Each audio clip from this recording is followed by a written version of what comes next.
Hello, this is Matt on the Moon Family Sedan channel, and here's a headline from the Crypto Basic. Deaton explains why Judge Torres is delaying ruling in Ripple versus SEC lawsuit. Now, look, I think that most people within the XRP community were hazarding a guess that this lawsuit would have ended by the end of March this year, and that has not come to pass. But based on various polls that I've seen, including one that I put out however many weeks ago, it seems like most people were willing to bet that it would probably have ended by that time period, but it's not to this point. So what's with the delay? It's a totally fair question.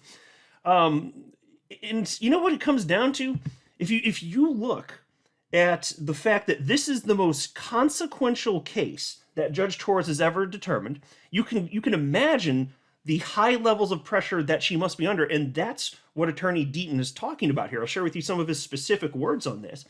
But we also learned, thanks to information shared by Attorney Deaton, that if you look at historically how long rulings have taken from Judge Torres, final rulings after Daubert motions, I'll just say this, and then we'll get into the specifics further. But based on that data that was shared by Attorney Deaton, this case is going to end by May 6th, or else she has pushed the final decision back further than she ever has at any point in her entire career. Now, it doesn't mean that can't happen, but if you're just anticipating that she's going to more or less behave as she historically has, then by May 6th of this year, she should have a decision publicly filed. Again, doesn't mean it's going to happen, but there's so much at stake. I just want to make sure that she's doing this right. I personally would not ever want to rush her. Dot the I's, cross the T's, all that jazz.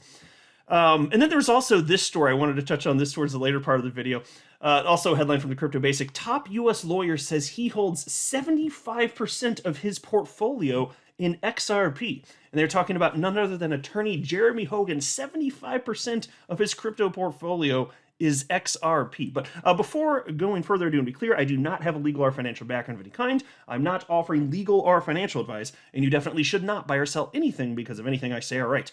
I'm just an enthusiast who enjoys making YouTube videos about crypto-related topics, but just as a hobby and just for fun. All right, the crypto law founder, that's John Deaton, of course, said the judge is facing intense pressure as she understands the significance of the Ripple versus SEC ruling. Several XRP community members have recently taken to Twitter to ask why Judge Annalisa Torres is yet to issue her ruling in the lawsuit between Ripple and the SEC. Following predictions from pro-XRP lawyer James Filan, many Ripple and XRP supporters expected the judge's ruling to come before the end of last month. However, this didn't happen, leading to questions about the possible cause of the delay. And by the way, I was one of the people that just for fun was guessing that it would have ended by the end of March, but admittedly, that was pretty much me just copying Attorney Filan because I was like, well, he knows more than me, right? Anyway, please continue though. In a video clip making the rounds within the XRP community, crypto law founder attorney John Deaton explained why Judge Torres is taking time to rule on the summary judgment of the lawsuit. According to attorney Deaton, Judge Torres understands the significance of the lawsuit and is taking time to ensure she gets the ruling right. He expressed doubt that Judge Torres has ever been under pressure in her entire career like she has been made to face throughout the Ripple lawsuit, especially from the blockchain company. Now, folks, that is, like, it has to be true. And you could say technically that's a subjective opinion. Okay, fine. But to me, it's obviously the case. She has never ruled over something where there are somewhere in the neighborhood of 76,000 participants being recognized by, in this case, attorney John Deaton. 76,000 humans? You think she doesn't feel the pressure from that? My gosh. I mean, look, and I mentioned this in a video maybe at some point within the last week, I think. I made the points, like, in an ideal world, you would assume that each judge with every single case would, consider it with the same amount of seriousness consistently, basically. But judges are humans. And I'm just saying that I have this suspicion that there are some judges out there in the world where if something is shown to have great gravity to it, if you will, I have a feeling that judges in such instances are going to be a lot more careful before they put the final judgment out there. And I know they should have the same level of seriousness in every single case, but you can't help but be a human, right? And so she does see this, and that's why I think, like, my gosh, she's probably combing through every single piece of related information she can put her hands on. That would be my suspicion. If I were her, I sure as hell would be like that. Absolutely. But see, that's why it's neat for us though, because it quickly becomes very clear that we are on the right side of the law. We being XRP holders. So even if Ripple is found to have done something wrong, even if it's just something minor, and they have to pay a small fine, even.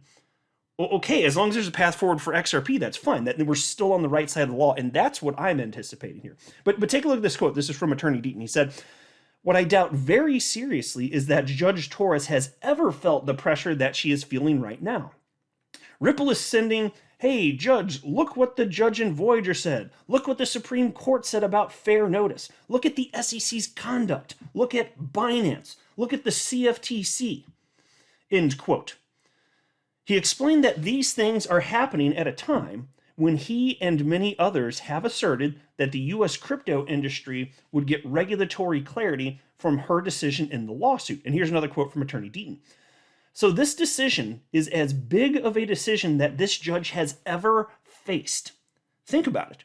What other decisions are as big as this decision when it comes to global trade and finance in modern history?" End quote. He reiterated that the ongoing Ripple v. SEC lawsuit is the most significant non-fraud SEC enforcement action since 1946, the period of the Howey case. And by the way, of course, I do recognize that in this article, they're naming this thing backwards. It's the SEC v. Ripple lawsuit, not the Ripple v. SEC lawsuit. I'm just reading it as written, but yes, of course, I do recognize that. But what about patience? Should we have patience? That's what this subheading asks. Deaton calls for patience. Deaton added that he does not blame Judge Torres for the pace she uses to work on the decision. Per Deaton, Judge Torres is facing intense pressure as she knows a ruling against Ripple would prompt the blockchain company to appeal the case in a higher court. He added that if the judge grants summary judgment in favor of Ripple, she must then explain the rationale behind the decision. And so here's the quote from Attorney Deaton. "So with that kind of pressure, I don't blame Judge Torres for being very careful on how she works on this decision, because if it goes against Ripple, she knows it's going up to a conservative court, and if it is for Ripple, she has to justify it." End quote. And so look, I'm not going to get into the politics of anything unrelated to crypto ever on this channel. This is not a political channel. I will only delve into anything political insofar as it has something specifically to do with crypto. And so I don't care if you lean left politically or lean right politically. Attorney Deaton is spot on here. When you're talking about the justices on the Supreme Court level, because that's what he's getting at here, it heavily is towards the conservative bend. And the good thing about this, whether you are politically left or politically right, the good news for you as an XRP holder is that the makeup of the Supreme Court with these particular justices, they are very against government overreach. The SEC is engaging in tremendous government overreach. So whatever your politics are, it doesn't matter. I'm just acknowledging the reality. Attorney Dean's talked about this extensively a number of times over the last, 6, 9, 12 months in particular, and he's spot on. Should it get to the point where this case is at the Supreme Court, you better thank your lucky stars that those are the individuals who are making the decision specifically for this case. Whatever you think on any other political topic, I'm not getting into that. But for this case, yup. And that is exactly what you need. So I'm hoping it doesn't get to that point. I'm just saying, if it does get to that point, we're sitting pretty. I'd be more optimistic. Honestly, I'll tell you this right now. I'm more optimistic of a positive outcome if this were to make it to the Supreme Court than I am with just Judge Torres, because I understand the makeup of that court. And with Judge Torres, I'm still optimistic that what should be done will be done, and there's going to be a path forward for XRP. But I even though I have a high level of confidence there, I don't know for sure, and I'm certainly even more confident given the makeup of the Supreme Court in terms of the ruling that they'd come to. Piece continues. Attorney Deaton further urged XRP community members to exercise patience because the ruling is not as easy as many think. And Deaton said, quote, "So just be patient. We are almost at the end," end quote. Yeah, it's close. And so, look, and again, I want to add a couple more words onto something I was citing at the outset of the video. In terms of the timeline for this case ending, it was based on Daubert motions. That's what Attorney John Deaton was talking about. So he noted that there's one case where the decision for the Daubert rulings, having to do with expert witnesses came out, and then an hour later, the final decision from Judge Torres in a separate, completely unrelated case, just an hour after that was filed. Well, we didn't see that happen. And then there was another one where I think Deaton said that it was maybe like 2 weeks later. There's another one where it was a month. And then there was another one where, there were the ruling as far as the Daubert motions, expert witnesses. And then 2 months later it happened. Well, all the Daubert stuff came down on March 6th. So if you're looking 2 months out, then that would be May 6th. So again, it's not that it couldn't go further than that. It's just that if it does go out, if the decision goes out further than May 6th, that is completely unprecedented based on Judge Torres's previous behavior. Doesn't mean it can't, but that's what we're looking at. So that's why I do believe what's most probable is that any day we're going to wake up now and we're just going to see headlines on this. I guess, look, Attorney Deaton said it would surprise him if it wouldn't pass May 6th, although he totally acknowledges it's possible. I'm not sure how to word this, because I also recognize that the amount of time that Judge Torres must put in is tremendous. And I also understand the gravity of the situation, and just me believing that she firmly understands what's at stake here. Might that result in her spending more time on it than she would necessarily have to with any other case? So I don't know. I don't know if I should be surprised one way or another. I'm just saying, in terms of what there is precedent for, yeah, well, if we're going within that, then we're going to have a ruling on this by May 6th. So we'll see what happens. All right, and then just for fun, this is just real short, but I was just going to throw onto the video. But from the Crypto Basic, top U.S. lawyer says he holds 75% of his portfolio in XRP. Pro XRP attorney Jeremy Hogan has taken to Twitter to reveal his long-term cryptocurrency holdings in his Ledger Nano. Notably, Hogan's long-term crypto holdings consist of more XRP than Bitcoin. According to data attached to the tweet, 74.3% of Hogan's total long-term cryptocurrency holdings are in XRP. In contrast, the partner at Hogan & Hogan Law Firm has only about 25.7% of his long-term crypto holdings in Bitcoin. Commenting on the development, Hogan said he is an XRP BTC maxi. I like that. That's a quote from him. This indicates that XRP represents approximately 3/4 of his long-term holdings, while Bitcoin only equals 1/4. Wise man, that Jeremy Hogan. Wise man. Well, I'll tell you, you guys already know, XRP is my largest individual crypto holding.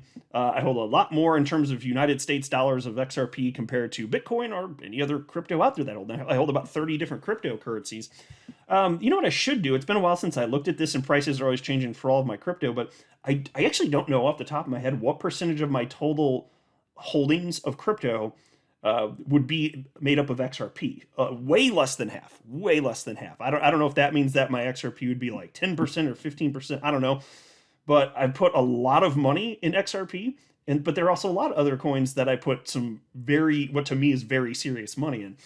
And it's all subjective. But it just is the case that for me, where I find there to be utility, that's where I'm most interested. And XRP just oozes utility, and I think that Attorney Hogan has kind of sniffed that one out himself. I think everybody listening here probably, unless you're a Bitcoin maxi troll, casually stopping on by, in which case, oh, welcome. Don't lick anything, though. I want this place to remain pristine. But I think that we all kind of get it. XRP is one of the few cryptocurrencies out there that actually does something, and that people actually use it for, and it's in business. It's being used in business productions, more specifically. That's what I meant to say.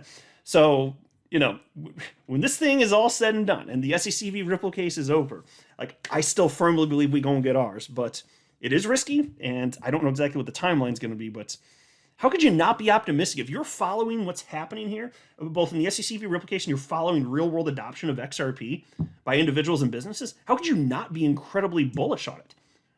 Just saying. I'm not a financial advisor. You should not buy or sell anything because of anything I say or write. That would be a very, very, very bad idea. Until next time, to the Boone family sedan.